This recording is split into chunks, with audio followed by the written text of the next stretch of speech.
Hey, my name is Benjamin Titsworth, And I'm Rob Goodell. and this is saltandlight.me. And so basically, if you've been following this, basically what this is just a place for me and Rob here to just talk about the things that are going on in our lives and pursuing pastoral ministry, and being just two young guys that are just walking down that path. And so we tried to do blogs for a little while, but we just found that we didn't have a whole lot of time to write as much as we would like, and so we found the young man. curse of the young man. And so we found that it might be easier, since we do hang out a lot late into the night, that we maybe just record some short videos for you guys and then try to do some blogs as time allows. And so we don't really have a script for tonight. We didn't really think about too much we want to talk about. We just want to talk about how the last couple of months have gone. And so I'll let Rob talk for a little bit, and then I'll talk. Yeah, sure. Well, basically, I guess we'll kind of start where this guy here came back from Denton, from C3, came back to the city church where he was going before, and we were friends before that. But, kind of coming back, we were both, feel like we're called into ministry, and so we've sort of gone to, our pastor elders and kind of, just trying to seek their wisdom and their guidance on what we should do, and, how we ought to kind of like walk this out, And so, I mean, this really what this project is about is kind of like where we're going from here. I mean, the last few months have been kind of tough because we're kind of starting to understand, what exactly it's going to really require as far as, time, energy, just to, not just be a couple of young guys who are trying to go through school, work, do things like that, but also, trying to, really kind of work into our lives, what it means to be missional and, just seek out this pastoral calling. So Yeah, and most of you probably know my story if you're coming here, but basically, I was at C3 up in Denton for about a year, and I did a lot of stuff up there. And coming back, I struggled with, is this something I should still be doing? Is this really where God's calling me? And I go through spats. I go through a lot of times where I'm like, I have some failure in some areas, and I'm like, well, maybe I shouldn't be pursuing this. And man, like, really, where that takes us is really just to see that, hey, man, I'm not sufficient for these things. Like, only Jesus is. And so when you start getting to that place, it kind of makes more sense that maybe this is the calling, that you're going down. And so I came back to City Church and not expecting to do much.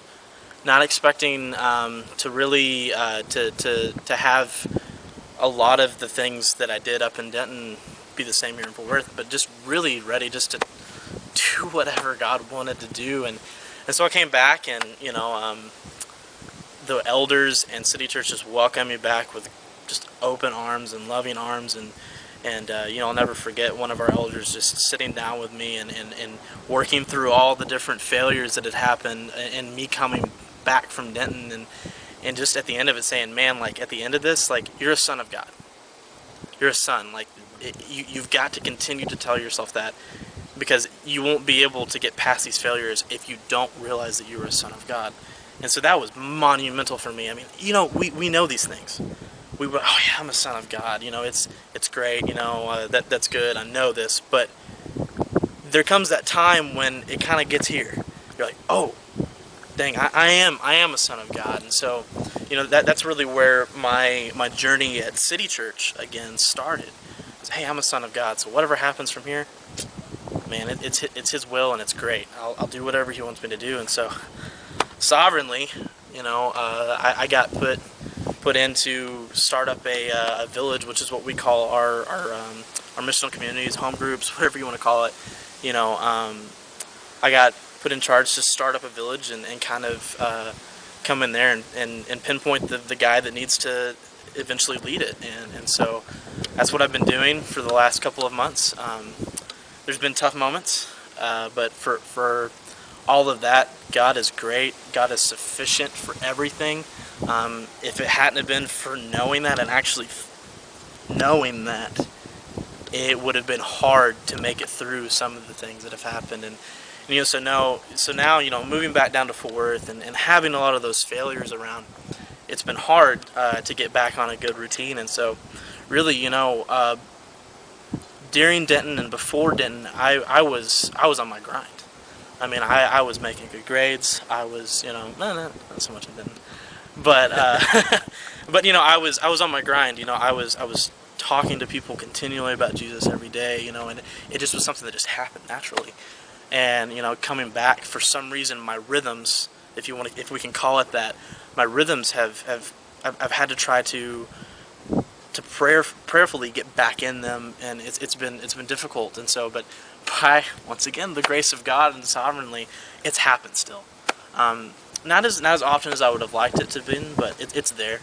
And so now I'm just going to school and trying to figure all that stuff out. I love it having elders around me that say, just get done. Just get done with school however you want it. And then I got family that's just like, just get done. And so, yeah, I'm trying to get done with school. That is a little bit up on the top of the priority list. And so, just trying to get through that, and then, just trying to see, okay, where's God leading me? And then just pressing more and more and more into our elders to say, I need you. I need your wisdom. I need you to let me know where God's leading me. Because, man, I wholeheartedly believe that God gives us our parents, our elders, other members in the church, to speak through to us, to give us wisdom in times when we need it.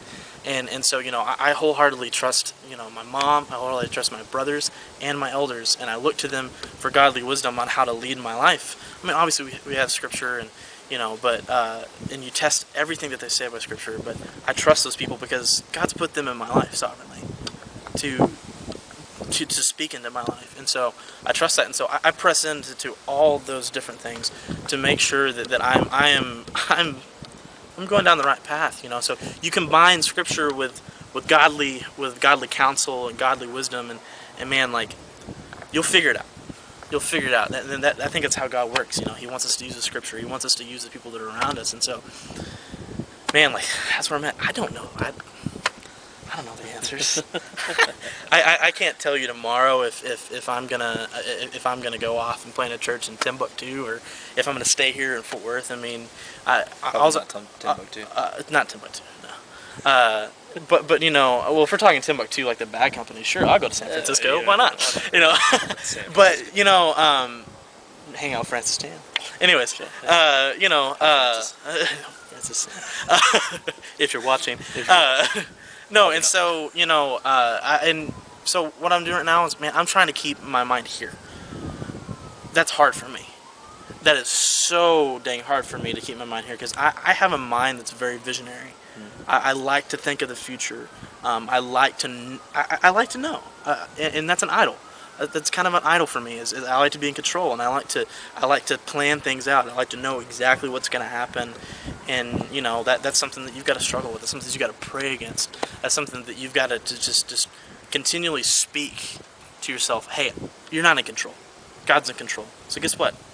Relax.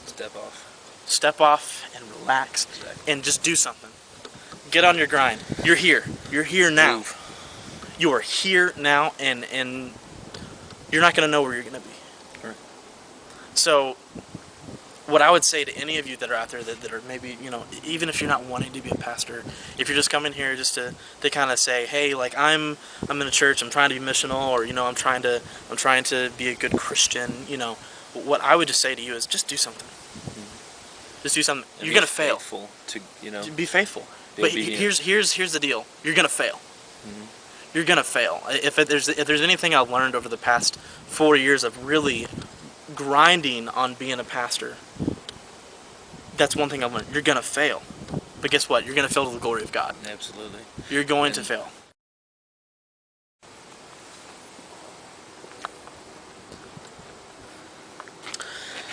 So, unfortunately, almost everything that I said ended up on the cutting room floor because it only shoots for 10 minutes, and this guy took up about 9 minutes of the 10 minutes.